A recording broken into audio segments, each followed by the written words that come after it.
నమస్తే, welcome to our voice. నేను journalist నవత. ఈరోజు మనం పేపర్ ఎనాలిసిస్ కంటే కూడా పార్లమెంట్లో జరిగిన రచ్చకు సంబంధించి ఈ లైవ్లో మాట్లాడుకుందాం. ఎందుకంటే అసలు పార్లమెంట్ అనేది ప్రజా సమస్యల మీద పోరాటం చేయడానికి ప్రజాప్రతినిధులు కూర్చున్న ఒక వేదిక. కానీ ఇక్కడ ప్రజా సమస్యలను మరచిపోయి పార్టీ ప్రచారం చేసుకోవడానికి ఒక వేదికలుగా మార్చుకుంటున్నారు రాజకీయ నాయకులు. ఇక రాహుల్ గాంధీ మాట్లాడిన వ్యాఖ్యలు, అసదుద్దీన్ మాట్లాడిన వ్యాఖ్యలు దేశం మీద వాళ్లకు ఎంత నమ్మకం ఉంది, ఎంత ప్రేమ ఉంది అనేది చాలా క్లియర్గా బయటేశాయి. ఒకరు మతాల మధ్య చిచ్చు పెట్టడానికి ప్రయత్నం చేస్తే ఇంకొకరు హిందుత్వంలోనే వ్యతిరేకత తీసుకొచ్చే ప్రయత్నం తీసుకొచ్చారు. అలాగే ఈ దేశానికి సంబంధించి ఎన్నో అత్యుత్తమ స్కీములకు సంబంధించి అబద్ధాల మూటలను ప్రచారం చేయాలని ప్రయత్నం చేశారు. శివయ్య సాక్షిగా లోక్సభలో, పార్లమెంట్లో ప్రజలను తప్పుదోవ పట్టించడానికి ప్రయత్నం చేస్తే అసలు వాస్తవాలను మేము గుర్తించాము, నువ్వెందుకయ్యా ఇప్పుడు మా శివుణ్ణి పట్టుకున్నావు, ఇది గతంలో నీకేమైంది అంటూ ప్రశ్నించడం జనాలు మొదలుపెట్టారు. అయితే రాహుల్ గాంధీ మాట్లాడిన ప్రతి వ్యాఖ్యలకు సంబంధించి కూడా ప్రధాని మోదీ అంతే ఘాటుగా సమాధానాలు చెప్పారు. హిందువులను హింసాత్మకవాదులుగా పోల్చుతూ లోక్సభలో ప్రతిపక్ష నేత రాహుల్ గాంధీ చేసిన వ్యాఖ్యలపై ప్రధానమంత్రి నరేంద్ర మోదీ తిప్పికొట్టారు. ఆయన చేసిన వ్యాఖ్యలు ఈ దేశ ప్రజలు చాలా కాలం పాటు గుర్తుపెట్టుకుంటారని చెప్పారు. రాష్ట్రపతి ప్రసంగానికి ధన్యవాద తీర్మానంపై ప్రధానమంత్రి సుదీర్ఘంగానే మాట్లాడారు. ఈ నేపథ్యంలో రాహుల్కి కౌంటర్ అటాక్ చాలా బాగా ఇచ్చారు. అసలు నిజంగా కూడా ప్రధాని మోదీ మాట్లాడుతూ చెప్పిన దాంట్లో ఒక వాస్తవం ఉంది. ఈ మధ్య కాలంలో హిందువులను, హిందూ దేవతలను తిట్టడం ఒక ఫ్యాషన్గా తయారైపోయింది. ఎవరికి పాపులారిటీ కావాలన్నా హిందూ దేవుళ్ళను, హిందువులను తీసుకొచ్చుకొని మాట్లాడతాడు. మరి ట్రెండ్ ఇలానే కొనసాగితే రానున్న కాలంలో ఎలా అనేది ఒక ఆలోచన చేయాలి. హిందువులది హింసాత్మక వైఖరి అంటారా? ఇదేనా మీ సంస్కారం అని రాహుల్ శిబిరం వైపు చూస్తూ ఆగ్రహం వ్యక్తం చేశారు. హిందువుల పరంపర, దేశ సంస్కృతిని దిగజార్చాలని చూస్తున్నారని, హిందువులను కించపరచడం ఫ్యాషన్గా మారిపోయిందని మండిపడ్డారు. హిందువులను ఉగ్రవాదులుగా చూపేందుకు ఒక ఎకోసిస్టమ్ ప్రయత్నిస్తోందని ప్రధాని ఈ సందర్భంగా తేల్చి చెప్పారు. వీటిని సహించేది లేదని, హిందువులు ఆరాధించే శక్తికి కూడా కించపరచాలని కాంగ్రెస్ ప్రయత్నించిందని చెప్పారు. హిందువులు సహజ జీవులు అని, దీనివల్లే భారత్ ప్రజాస్వామ్యం, వైవిధ్యం కొనసాగుతుందని స్పష్టం చేశారు. పార్లమెంటులో శివుడి పోస్టర్ని రాహుల్ ప్రదర్శించడంపై మాట్లాడుతూ శివుడి రూపం పూజించడానికి కానీ ప్రదర్శించడానికి కాదని ప్రధాని మోదీ అన్నారు. ఎగ్జాక్ట్లీ. చాలామంది రాహుల్ గాంధీ అని చెప్తారు. నాకెందుకో ఇక నుంచి రాహుల్ అని చెప్పడమే కరెక్ట్ అనిపిస్తోంది. ఇంకా ఎంతకాలం వీళ్ళు గాంధీ పరంపరను ముందుకు తీసుకువెళ్తూ తమను తాము గాంధీ వారసులుగా చెప్పుకుంటారు అనేది అర్థం కావట్లేదు. అందుకని నిజం, శివతత్వం మనసులో ఉండాలి, ప్రదర్శించినంత మాత్రాన కనిపించేది కాదు. హిందూ ధర్మాన్ని మనం ఆచరిస్తున్నాము అని మనం చేసే పనులు చెప్పాలి. మనం ఫోటోలు పట్టుకొని నుదుటిన బొట్టు పెట్టుకొని తిరిగినంత మాత్రాన కాదు. ఈ విషయాన్ని ఎలా రాహుల్ మర్చిపోయాడో అర్థం కావట్లే. ఇక హిందువులపై రాహుల్ చేసిన వ్యాఖ్యలపై దేశ ప్రజలు ఆలోచించాలని కూడా ప్రధాని కోరారు. కాంగ్రెస్ పట్ల హిందువులంతా అప్రమత్తంగా ఉండాలని చెప్పారు. కాంగ్రెస్ మిత్రపక్షాలు హిందూ మతాన్ని మలేరియా వ్యాధితో పోలిస్తే చప్పట్లు కొడతారని పరోక్షంగా డిఎంకేని టార్గెట్ చేశారు. రాహుల్ గాంధీ చెప్పేవన్నీ అబద్ధాలే అని, రిజర్వేషన్లు, అగ్నివీరు, ఎంఎస్పీ అంశాలపై అవాస్తవాలు చెప్పారన్నారు. అగ్నివీర్పై అబద్ధాలు ప్రచారం చేసి మన సైనికుల స్థైర్యాన్ని దెబ్బతీయాలని చూస్తున్నారని ఆరోపించారు. దళితులు, వెనుకబడిన వారిని నెహ్రూ అన్యాయం చేశారని మోడీ గుర్తు చేశారు. బాబాసాహెబ్ అంబేద్కర్ ని దళితుడనే వివక్షతతో చూడడంతోనే కేబినెట్ నుంచి బయటకు వచ్చినట్లు ఆయనే చెప్పారని ప్రధాని మోదీ ఆనాటి విషయాన్ని సభలో పంచుకున్నారు. కాంగ్రెస్ ది అభయహస్తం కాదని అరాచక హస్తమని చెప్పారు. జగ్జీవన్ రామ్, చరణ్ సింగ్, సీతారాం కేసరిని కాంగ్రెస్ విస్మరించింది అని చెప్పారు. అయితే ఇక్కడ ఇంకో విషయం కూడా రాహుల్ గుర్తు పెట్టుకోవాల్సింది, వీళ్ళకు 100కు 99 మార్కులు రాలేదబ్బా, 543కి 99 వచ్చినాయి. అంటే ఫెయిల్ మార్కులే. కాంగ్రెస్ అగ్రనేత, ప్రతిపక్ష నాయకుడు ఆవేశాన్ని తన పవర్ఫుల్ స్పీచ్తోనే తిప్పికొట్టారు ప్రధాని మోదీ. 2024 ఎన్నికల్లో కాంగ్రెస్కి ఈ దేశ ప్రజలు ప్రతిపక్షంలో కూర్చోవాలని ఆదేశం ఇచ్చారని, మీరు అక్కడే కూర్చొని అరవండి అంటూ ఎద్దేవా చేశారు. అంటే వాళ్ళ ప్లేస్ వాళ్ళకి ఏంటి అనేది గుర్తు చేశారు. లోక్సభ ఎన్నికల్లో కాంగ్రెస్ పార్టీకి 100కు 99 రాలేదు, 543కి 99 వచ్చాయనే విషయాన్ని కాంగ్రెస్ గుర్తు పెట్టుకోవాలి అంటూ చురకలంటించారు. 3వ సార్లు వరుసగా ఎన్నికల్లో కాంగ్రెస్ పార్టీ ఓడిపోయిందని, 100 సీట్లు కూడా రాలేదని, ఇలా జరగడం దేశ రాజకీయాల్లో ఇదే మొదటిసారి అనే విషయాన్ని కూడా గుర్తు చేశారు. ఇక కాంగ్రెస్కి ఇదో మూడో అత్యంత చెత్త ప్రదర్శన అంటూ తన మార్క్ పంచ్లతో విపక్షాన్ని డిఫెన్స్లో పడేశారు. ఈ సందర్భంగా ఏపీ, ఒడిశా, అరుణాచల్ ప్రదేశ్ రాష్ట్రాల్లో ఎన్డీఏ క్లీన్ స్వీప్ చేసిందని మోదీ గుర్తు చేశారు. చిల్లర రాజకీయాలు ఈ దేశంలో నడవవు అన్నారు.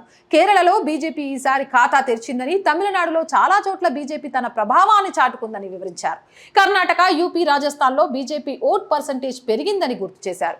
వచ్చే రోజుల్లో 3 రాష్ట్రాల్లో ఎన్నికలు జరగబోతున్నాయని, మహారాష్ట్ర, హర్యానా, జార్ఖండ్ ఎన్నికల్లో బీజేపీ గెలుస్తుందనే ధీమాను కూడా వ్యక్తం చేశారు. ఇక 2014కి ముందు ఈ దేశం ఏం చేయలేదనే భావన ప్రజల్లో నెలకొని ఉండేదని, కానీ ఇప్పుడు దాన్ని మార్చేశామని చెప్పారు. ఈ దేశం తలుచుకుంటే ప్రతిదీ సాధ్యమే అని ప్రజలు విశ్వసిస్తున్నారని, ఇప్పుడు భారత్ 5వ ఆర్థిక వ్యవస్థగా ఎదిగిందని, త్వరలోనే 3వ ఆర్థిక వ్యవస్థగా కూడా ఎదుగుతోంది అని, మొబైల్ ఫోన్లలో అతిపెద్ద తయారీదారిగా ఎదిగింది అనే విషయాన్ని కూడా గుర్తు చేశారు.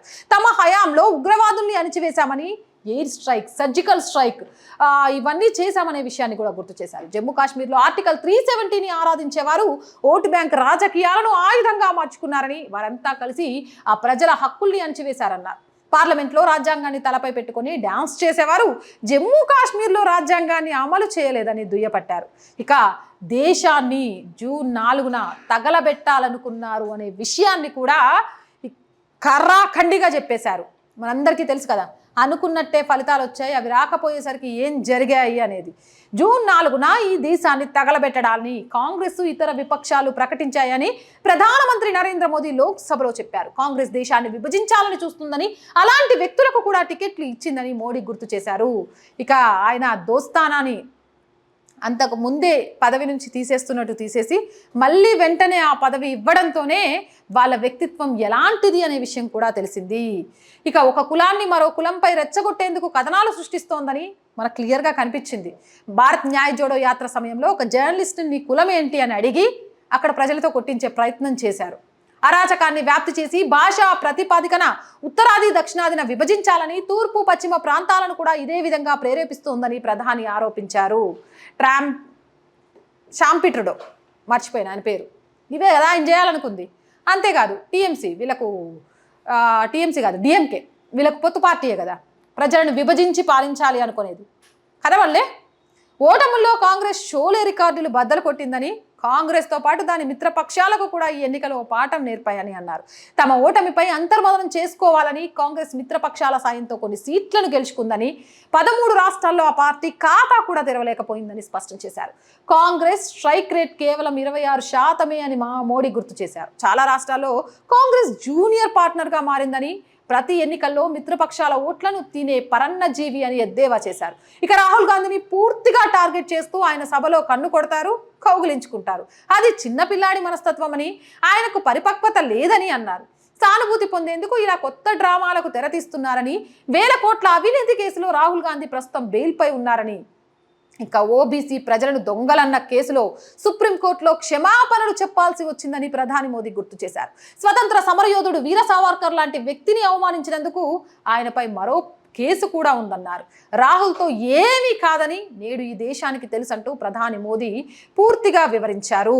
అంతేకాదు ఈయనకు సంబంధించి ఎంఎస్పీ విషయంలో దరిదాపు 14 రకాల పంటలకి ఈరోజు బీజేపీ ఎంఎస్పీ ఇస్తుంటే దాని విషయంలో అబద్ధం చెప్పింది. ఇంకొకటి స్పీకర్ ప్రధాని మోదీని చూడగానే వంగి దండం పెట్టినావు, నన్ను చూస్తే నికాసుగా దండం పెట్టినావు అంటే చంప మీద నుంచి లాగొట్టినట్టు చెప్పింది స్పీకర్. సమాధానం, నా సంస్కారం అది, నా పెద్దవాళ్ళు నాకు నేర్పించారు, మనకంటే వయసులో పెద్దగా ఉన్న వాళ్ళకు వంగి నమస్కారం చేయాలని, ఇక మన వయసుతోటి వాళ్ళకు ఇలా నార్మల్గా కూడా చేయొచ్చని, ఆ మాత్రం సంస్కారం కూడా లేని నీకు ఇది అర్థం కాలేదు అంటే నేనేం చేయలేను అనే విషయాన్ని. అయితే లోక్సభలో బీజేపీ నేతలు ప్రధాని మోదీయే కాదు ట్విట్టర్ వేదికగా కూడా రాహుల్ గాంధీ ఇజ్జత్ తీసేస్తున్నారు ఈయన మాట్లాడిన అబద్ధాలకు సంబంధించి. ఆ విషయాన్ని కూడా నేను మీకు చూపిస్తాను. ఇది రాహుల్ గాంధీ పెట్టింది. భేదభావాలు ఉన్నాయి, హర్ షాహిద్ కే ఖూన్ కా మేల్ ఏక్ సమాన్ హోనా చాహియే. ఇది అగ్నివీర్కి సాధారణ సైనికుడికి మధ్య ఉన్న తేడా. అగ్నివీర్ విషయంలో బీజేపీ ప్రభుత్వం తప్పులు చేస్తోంది, నమ్మక ద్రోహం చేస్తోంది, అన్యాయం చేస్తోందని. అగ్నివీర్ విలువ తెలియని వాళ్ళకి అలానే అనిపిస్తాయి. నేను గత వీడియోలో కూడా చెప్పా, మళ్ళీ చెప్తున్నా. అగ్నివీర్ అనేది భారతదేశానికి చాలా చాలా చాలా అవసరమైన ప్రాజెక్ట్. ఇప్పుడు నిజంగా మన పిల్లలు ఎవరున్నా 14-15 ఏళ్ల తర్వాత అగ్నివీరులోకి పంపిద్దాం. రేపు భావి భారత పౌరులుగా ఈ దేశాన్ని కాపాడే ఒక సైనికులుగా తయారు చేద్దాం, తప్పులేదు. అయితే దీనికి ఎవరో కాదు, మేజర్ మానిక్ ఎంజాలి ఈయన కౌంటర్ ఇచ్చారు. సాయుధ బలగాలకు సంబంధించి రాహుల్ గాంధీ చేస్తున్న ప్రచారంలో వాస్తవ దోషాలను తొలగించే థ్రెడ్. ఇది ఇంగ్లీష్లోది, నేనే ట్రాన్స్లేట్ చేశాను మీ అందరికీ అర్థం అవడం కోసం. ప్రియమైన మిస్టర్ గాంధీ, గాంధీ కాదు, ప్రియమైన మిస్టర్ రాహుల్, మీరు సాయుధ దళాలలో విభజనను సృష్టించడానికి ప్రయత్నించడం మొదటిసారి కాదు. కొన్నిసార్లు మీరు అధికారులకు వ్యతిరేకంగా దళాలను ప్రేరేపిస్తారు. ఇప్పుడు అగ్నివీర్ వర్సెస్ దళాలు, ఇక్కడ మీరు తప్పు చేస్తున్నారు. బీమా మీరు చెప్పిన దాంట్లో అగ్నివీర్లకు బీమా కేవలం 45 లక్షలు అయితే సాధారణ జవాన్లకు ఇది 75 లక్షలు. వాస్తవం, అగ్నివీర్లకు ఎటువంటి సహకారం లేకుండా 48 లక్షల బీమా కవరేజ్ పూర్తిగా ప్రభుత్వ నిధుల నుంచి సమకూరుస్తుంది. కాగా సాధారణ సైనికులు 50 లక్షల కవరేజ్ కోసం నెలకు 5,000 రూపాయలు విరాళంగా అందజేస్తారు. అర్థమవుతుందా? ఇక్కడ అగ్నివీర్కి 45 లక్షలు, సాధారణ సైనికుడికి 75 లక్షలు వస్తాయి. కానీ అగ్నివీర్కి సంబంధించి 45 లక్షలని ప్రభుత్వమే భరిస్తుంటే సాధారణ సైనికుడు తన జీతంలో నుంచి నెలకు 5,000 విరాళంగా అందజేస్తారట. ఇవన్నీ తెలుసుకోం, మనం నోరుంది కదా అని మాట్లాడేస్తాం. ఇక రెండవది, అగ్నివీర్లకు 44 లక్షలు మరియు సాధారణ జవాన్లకు 55 లక్షలు. వాస్తవం ఏదంటే అగ్నివీర్లకు ఎక్స్గ్రేషియా 44 లక్షలు అయితే సాధారణ సైనికుల ఎన్ఓకేలకు 25 లక్షలు అంటే డ్యూటీపై, 35 లక్షలు సిఐఆప్స్ బై హెచ్ఏఏ మరియు 45 లక్షలు యుద్ధంలో. ఇక అంటే సాధారణ వ్యక్తికి ఎమ్మటే 55 లక్షలు అనేవి రావు. ఒక్కొక్క కేటగిరీలో ఒక్కొక్క అమౌంట్ వస్తూ ఉంటాయి. కానీ అగ్నివీర్లకు అలాంటిది ఏం లేదు, డైరెక్ట్గానే వస్తున్నాయి. నిజంగా దీనికి హర్షించాలి. ఇక మూడవది, అగ్నివీరులు 4 సంవత్సరాల వరకు జీత బకాయిలు పొందుతారు. సాధారణ జవాన్లు పదవీ విరమణ వరకు అంటే 15 సంవత్సరాలు పొందుతారు. నిజమే. రెగ్యులర్ జవాన్లు ఎన్ఓకేలకు జీతం బకాయిలు చెల్లించే విధానం లేదు, 15 సంవత్సరాల పాటు చెల్లింపు మాత్రమే. కుటుంబ పెన్షన్ విషయానికి వస్తే అగ్నివీరులకు పెన్షన్ సౌకర్యం లేదు. అయితే సాధారణ జవాన్ల జీతంలో 100% పెన్షన్ పొందుతారు. వాస్తవం ఏదంటే సాధారణ జవాన్లు ఎన్ఓకేలు సాధారణ కుటుంబ పెన్షన్ 10 సంవత్సరాలకు చివరి వేతనంలో 50% మరియు ఆ తర్వాత 30%. విధి నిర్వహణలో మరణించినందుకు ప్రత్యేక కుటుంబ పెన్షన్ చివరి వేతనంలో 60% మరియు మరణానికి సరళీకృత కుటుంబ పెన్షన్ కార్యకలాపాలు ఇస్తారు. ఇక గ్రాట్యుటీ గురించి, సాధారణ జవాన్లు 20 లక్షల వరకు గ్రాట్యుటీని పొందగా అగ్నివీర్కి ఎలాంటి గ్రాట్యుటీ అర్హులు కాదు. రెగ్యులర్ జవాన్లు గ్రాట్యుటీ వారి చివరిగా డ్రా చేసిన జీతంపై ఆధారపడి ఉంటుంది మరియు జేసీఓ స్థాయిలో 10 నుంచి 12 లక్షల వరకు ఉంటుంది. పరిగణించాల్సిన అంశాలు, సేవ నుంచి డిశ్చార్జ్ అయినప్పుడు అగ్నివీర్లు 10.04 లక్షల సేవానిధి ప్యాకేజ్ని అందుకుంటారు. వ్యక్తిగతంగా అందించిన 5.02 లక్షలు మరియు ప్రభుత్వం ద్వారా బ్యాలెన్సు మరియు దానిపై వచ్చే వడ్డీ కలిపితే. కానీ సాధారణ సైనికుల క్యాడర్ను అదే అగ్నివీర్లు రెగ్యులర్ క్యాడర్కు నమోదు చేసుకుంటారని, ఒకసారి మెరిట్లో తయారు చేయబడుతుందని గమనించడం సముచితం. 4 సంవత్సరాల నిశ్చితార్థ వ్యవధి పూర్తయిన తర్వాత అగ్నివీర్లు వారి నైపుణ్యాలలో 2 స్థాయిల ద్వారా అప్గ్రేడ్ చేయబడతారు.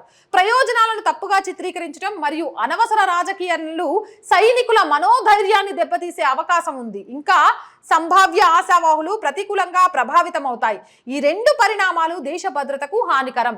మీడియా నివేదికల ప్రకారం వివిధ మంత్రిత్వ శాఖలు, పిఎస్యులు మరియు కార్పొరేట్ రంగం వారి నిశ్చితార్థం తర్వాత అగ్నివీర్లను శోషించుకుంటామని హామీ ఇచ్చారు. సాయుధ దళాల పట్ల ఉద్దేశపూర్వకంగా చేసిన అపవాదం మరియు తప్పుదారి పట్టించే పోస్టుకి మీరు క్షమాపణలు చెబుతారని ఆశిస్తున్నాను. ధన్యవాదాలు.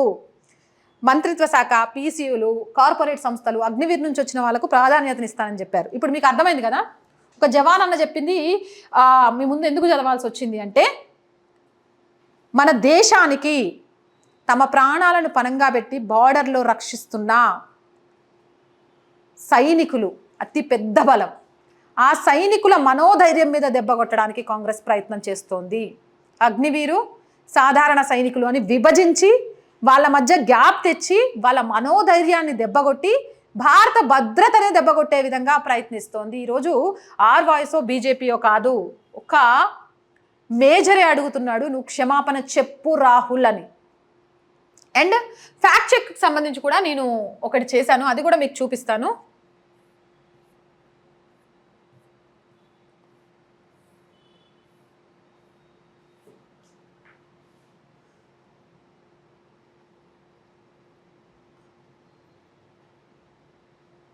రైట్, ఇది ఒక నేషనల్ ఛానల్ రాహుల్ గాంధీ ఇది ఒక నేషనల్ ఛానల్ అగ్నివీర్కి సంబంధించి చేసిన ఫ్యాక్ట్ చెక్. దీన్ని పొలిటికల్ కిడ్డా అనే వాళ్ళు పబ్లిష్ చేశారు. నేను ఈ ఫ్యాక్ట్ చెక్ మీకు చూపించడం కోసమే ఈ క్లిప్పింగ్ని వాడుకుంటున్నాను. ఒకసారి చూడండి. అగ్నివీర్లో చనిపోయిన కుటుంబానికి సంబంధించి టైమ్స్ నౌ ఇచ్చేసింది. అగ్నివీర్కి సంబంధించిన కుటుంబం చనిపోతే ₹1 ఎక్స్గ్రేషియా లేదు, పాపం వాళ్ళని నేను చూశాను, వాళ్ళని చూస్తే జాలేస్తోందని రాహుల్ మాట్లాడాడు. కానీ వాస్తవం ఏంటి అనేది ఫ్యాక్ట్ చెక్లో టైమ్స్ నౌ బయటికి తీసుకొచ్చింది. అది మీ ముందు ఉంచుతున్నాను. कि उसे 1,10,00,000 रुपए की आर्थिक मदद मिल चुकी है। अग्निवीर शहीद हुए अग्निवीर के परिवार को सुनिए, वो खुद बता रहे हैं कि उन्हें क्या मदद मिली। सरकार से अब तक 50 लाख रुपए ఇది అగ్నివీర్కి సంబంధించి ఒక బాధితుడి కుటుంబం ఫ్యాక్ట్ చెక్లో వాళ్ళు నిజాలను బయటకు తీసుకొచ్చారు. టైమ్స్ నౌ వాళ్ళకు నిజంగా హ్యాట్స్ ఆఫ్ చెప్పాలి. మీడియా అంటే ఇలానే ఉండాలి. ఇది దేశ భద్రతకు సంబంధించిన అంశం. సైనికులను అగ్నివీర్లను వేడి చేసి వాళ్ళ మనోధైర్యాన్ని దెబ్బతీసే ప్రయత్నం. ఈ దెబ్బతీసే ప్రయత్నానికి భావి భారత పౌరులుగా నిజాలను నిర్భయంగా తీసుకురావాలి. టైమ్స్ నౌని నిజంగా నేనైతే నా తరపు నుంచి మన ఛానల్ నుంచి అప్రిషియేట్ చేయడమే కాదు, థ్యాంక్ యూ కూడా, ధన్యవాదాలు కూడా తెలియజేస్తున్నాను. ఇప్పుడు ప్రజల్లో ఉన్న అనేక అపోహలు కూడా పోవడానికి టైమ్స్ నౌ ఈ కథనం కారణమైంది. एक बार फिर 50 लाख रुपए मिले, महाराष्ट्र सरकार से 10 लाख रुपए मिले, टोटल 1,10,00,000 रुपए मिले। किसानों को आतंकवाद వాళ్ళ కుటుంబానికి 1,10,00,000 లభించాయి. ఒకసారి 50 లక్షలు, ఒకసారి 50 లక్షలు, తర్వాత యూపీ సర్కార్ 10 లక్షలు ఇచ్చింది. అంటే 1,10,00,000 లభించాయి. अगला बयान, लेकिन तथ्य क्या है, सरकार के किसी बयान में किसानों को आतंकवादी नहीं कहा गया। तो राहुल गांधी ने यह दावा बड़ी आसानी से कर दिया कि किसानों को एमएसपी नहीं मिलता। यह दावा पूरी तरह से गलत है, क्योंकि हमारे देश में आज भी कुल मिलाकर 23 फसलों की खरीद पर किसानों को एमएसपी मिलता है और यूपीए की सरकार में प्रति क्विंटल धान का एमएसपी 1,310 रुपए था और मोदी सरकार में यही अब 2,300 रुपए प्रति क्विंटल हो गया है।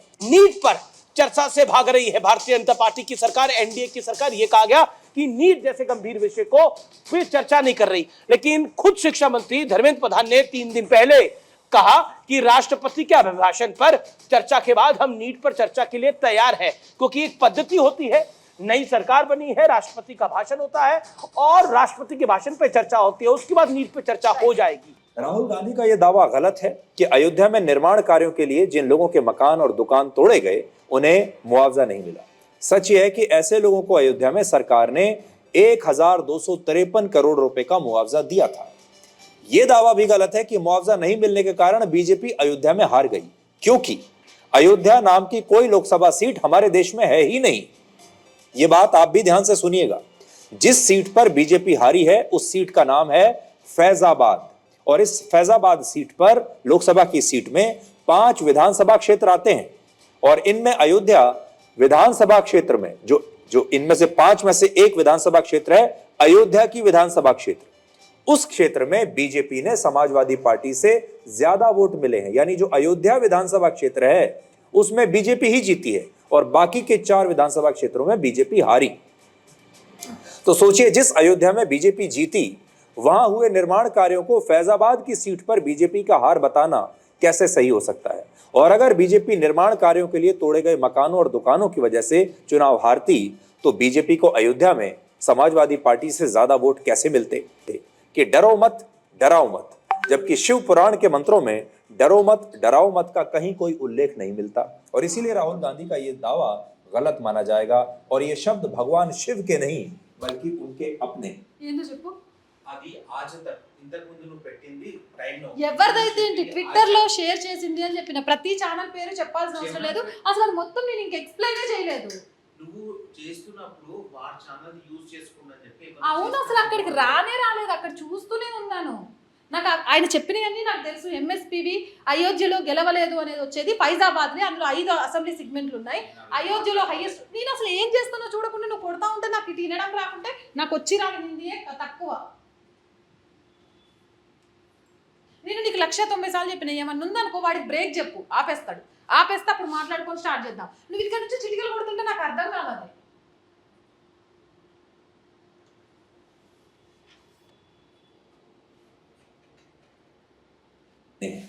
राहुल गांधी ने यह भी कहा कि इस्लाम धर्म में दुआ मांगने के लिए जिस तरह हाथों को जोड़ा जाता है वो भी अभय मुद्रा होती है, लेकिन सच यह है कि दुआ मांगने के लिए बनाई गई मुद्रा अभय मुद्रा नहीं होती, बल्कि ये एक तरह की अंजलि मुद्रा होती।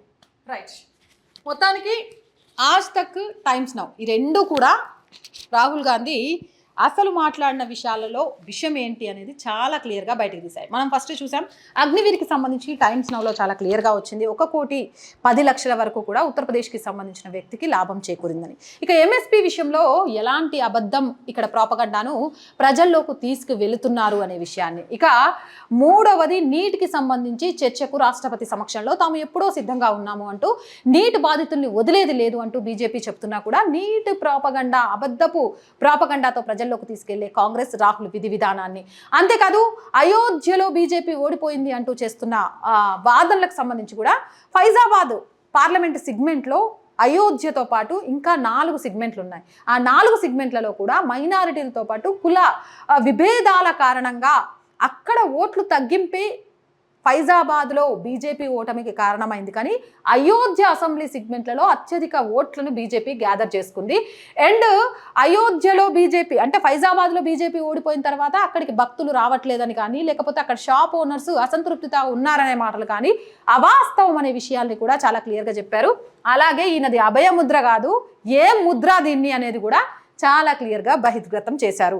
ఇప్పటిదాకా రాహుల్ గాంధీ ప్రతిపక్షంలో ఉంటూ అధికార పార్టీతోనే ఇజ్జత్ పోగొట్టుకున్నారు. ఇప్పుడు మీడియా ముఖంగా కూడా అబద్ధాలను షేర్ చేసే ఒక నాయకుడిగా ఇజ్జత్ పోగొట్టుకున్నాడు అని చాలామంది మాట్లాడుతున్నారు. మరి మీరేమంటారు? కామెంట్ సెక్షన్లో పెట్టేయండి. మోర్ వీడియోస్ కోసం మన ఛానల్ వెంటనే సబ్స్క్రైబ్ చేయండి. చాలామంది వీడియోస్ చూస్తున్నారు బట్ సబ్స్క్రైబ్ చేయడం మర్చిపోతున్నారు, లైక్ చేయడం మర్చిపోతున్నారు. So please subscribe our channel. ఎంత లైక్ చేస్తే అంత మన వీడియో వైరల్గా మారుతుంది. మీకు తోచినంత షేర్ చేయండి. మీకు తెలిసిన వాళ్ళందరితో ఛానల్ని సబ్స్క్రైబ్ చేయించండి. అండ్ ప్రతిరోజు అడుగుతున్నాను, మళ్ళీ ఈరోజు కూడా అడుగుతున్నాను, ఆర్థికంగా మన ఛానల్ని నిలబెట్టే బాధ్యత కూడా మీ అందరి మీదే ఉంది. మన ఛానల్ రెవెన్యూ చాలా చాలా చాలా తక్కువ. ఒక ఆఫీస్ లేదు, మనది అనే ఎక్విప్మెంట్ లేదు, అంతా రెంట్ బేస్ మీద, ఆఫీస్ అయితే రెంట్ బేస్ మీద కూడా లేదు. వాటన్నిటిని నిర్మించాలి అనే ఒక ఆలోచనతో అడుగులు ముందుకేస్తున్నాం. ప్రజల గొంతును ప్రభుత్వానికి అందించే ఒక వారధిలాగా పనిచేస్తూ వాస్తవాలని, ముఖ్యంగా జాతీయవాదాన్ని జనంలోకి తీసుకెళ్లాలనే ఉద్దేశంతోనే ఈ ఛానల్ స్టార్ట్ చేశాను. స్టార్ట్ చేసినప్పటి నుంచి మీ అందరూ ఆదరిస్తున్నారు కాబట్టే ముందుకెళ్తున్నాను. ఆర్థికంగా కూడా దయచేసి సపోర్ట్ చేయండి. సపోర్ట్ చేయాలి అనుకునే వాళ్ళు సబ్స్క్రిప్షన్ పక్కనే జాయిన్ అనే ఆప్షన్ ఉంటుంది. 1 to 5 లెవెల్స్ ఉంటాయి. ఏదో ఒక లెవెల్లో సపోర్ట్ చేయొచ్చు, లేదా స్క్రీన్ మీద గూగుల్ పే, ఫోన్పేతో పాటు అకౌంట్ డీటెయిల్స్ కూడా ఉంటాయి. అలా అయినా సపోర్ట్ చేయొచ్చు. అండ్ ఎంతోమంది వ్యాపారవేత్తలు మన ఛానల్ని చూస్తూ ఉంటుంటారు. మీ వ్యాపార ప్రకటనల కోసం కూడా మన ఛానల్ని సంప్రదించండి. 8328500576 నెంబర్కి కాల్ చేసి మీ వ్యాపార ప్రకటనల ద్వారా మీ వ్యాపార రంగాన్ని విస్తరించుకోవడంతో పాటు మన ఛానల్కి ఆర్థిక చేయూతనిచ్చిన వాళ్ళు కూడా అవుతారు. So please subscribe our channel, support our channel. జై భారత్.